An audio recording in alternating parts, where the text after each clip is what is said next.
piece of cardboard with a diameter of 1 meter will be made into a conical hat 40 centimeter high by cutting a sector off and joining the edges to form a cone. Determine the angle subtended by the sector removed. Medyo kailangan ng visualization, no? So first, ano yung first sentence natin? Meron kang, may circle ka. Diameter niya is 1 meter. Therefore, the radius is 0.5 meters. Tapos, yung circle na yan, it will be made into a conical hat. Okay, yung hat na yan is, okay, so may cone ka, parang ganyan. Tapos, yung hat mo daw, it's 40 cm high, no? O, pwedeng gawin ko na lang yung radius ko into centimeters para consistent tayo sa units, no? 50, yung 0.5 meters, 50 centimeters yan. Okay. So, yung party hat na yan, na forms up by a circular cardboard, tapos, ikakat mo daw yung circular cardboard, magkakat ka ng sector doon. Tapos, i-join mo yung edges to form a cone. So, parang ito yung nangyari. Yung circle mo, okay, from the center, magkakat ka ng sector. Ito tanggalin mo. Okay? Di ba radius yan? Radius din to ng sector. Okay, yung dalawang radius na yan, ipagtagpi mo. Magiging cone yan. Okay. Lakihan na lang natin. Kung ayaw nyo ng ganyan, ito yan. Yan. Ito yung sector mo, kunwari. Radius to, radius din to. Ipagtagpi mo yung dalawang radius, yung magiging form niya is yung cone. Okay? Gets ba? Mag-visualize nyo ba? So yung question dito ngayon is determine the angle subtended by the sector removed. Okay? Hinahanap dito is yung angle na na-form dito sa sector. Tinanggal mo yung sector na naka-hatch na yan. Okay? Yung kukunin mo is yung angle dito. Angle ng sector na tinanggal para magkaroon ng party hat, ng cone. So, you start with the, syempre yung hinahanap natin. Ano yung solution for the theta? For the sector. Okay, may sector ka, no? Lagay natin yung sector dito. Kulay red, drawing natin. This is radius, and this is the theta. Okay? Ano ba yung mga relationships natin? How do we get to theta? Ano yung relationship ng circle, ng cone, tsaka nung sector? Yung radius ng circle, syempre ito, di ba? Yung radius ng sector, ito din. Yung radius ng circle sa cone, saan siya napunta? Kasi yung dalawang radius, sabi mo, pinagdugtong mo. So yung radius na yun, saan siya dyan sa cone natin? Siya yung slant height. Okay. Radius becomes the slant height of the cone. Okay? Tapos, dito naman yung, ito kasi yung height niya eh. This is the height, this is the slant height. Yung radius na nangyari. Tapos, ano pa ba yung relationships nila? So, circumference. Check natin yung circumference. Yung circumference ng circle buo ganito eh. Diba? Tapos, yung portion ng circumference, yung arc, yun yung ito, right? Tapos, okay, dito na siya pala. Kung etong kulay, lagyan ko ng kulay kulay blue. Yung circumference dito, nawala yung arc, no? Ito lang yung portion na to. Nung tinanggal na yung sector, siya yung buong circumference ng circle sa cone. Tama ba? Tama. Yun.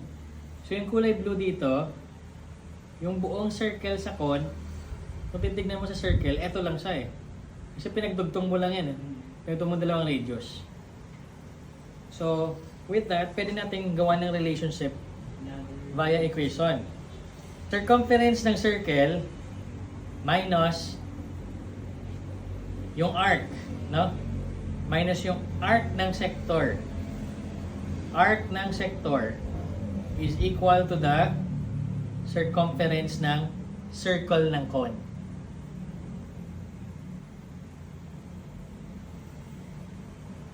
Tama ba? Circumference ng circle, yung buong ganito, this one, yung buong ganyan, kulay black na lang. Yung buong circle na yan, minusan mo ng arc ng sector, yung kulay pink. Dito. Ito siya eh. No? Is equal to the circumference ng circle sa cone. Circumference ng circle, ano nga? 2 pi times the radius, di ba? Minus, ano yung arc ng sector? R theta. R theta na. Okay. Ito ba, yung arc dito. Okay, arc is equal to R is times theta. Theta is in radians mode na dito. Okay? Is equal to circumference ng circle sa cone. Ano yung circumference? Iba yung radius dito eh.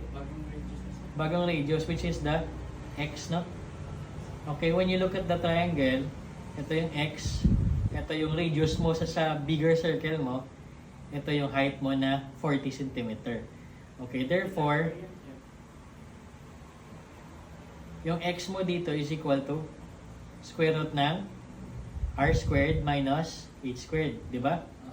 Therefore, x mo is equal to radius, ano nga yung radius? 50, no? 50 squared minus, ano yung height? 40. Okay, therefore your x is equal to square root of 50 squared minus 40 squared.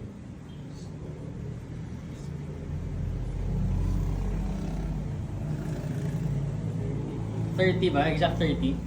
Yes, sir. Okay, so yung bagong radius mo sa circle ng cone mo is 30.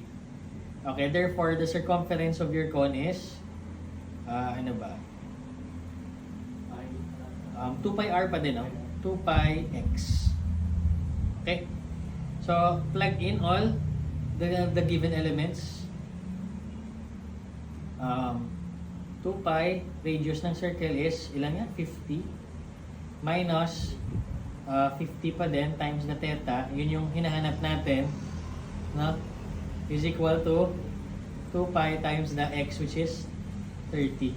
Okay, therefore theta mo is how much? Shift solve mo na lang.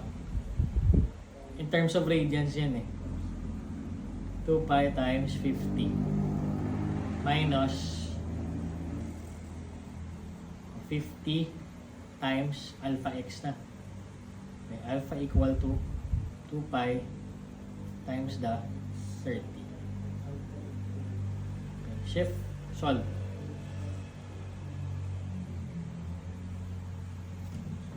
Okay, theta mo is 4 pi over 5, no?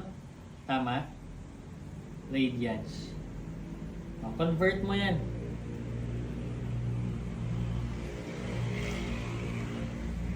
Convert to degrees. So, theta is equal to yung 4/5 pi mo, multiplyin mo ng ano nga? Ano yung conversion? Sa isang revolution, 2 pi yun. And 2 pi is equal to 360 degrees. 4/5. Ilan yung answer? 144.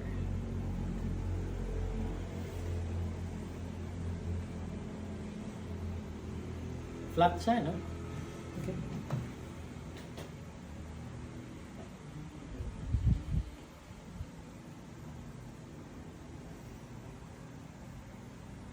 Letter A, 144 degrees. Yung importante dito in summary is that first, yung radius ng bigger circle mo becomes your slant height of the cone, no? Tapos, another second is yung circumference, ito yung formula natin, yung working equation talaga eh.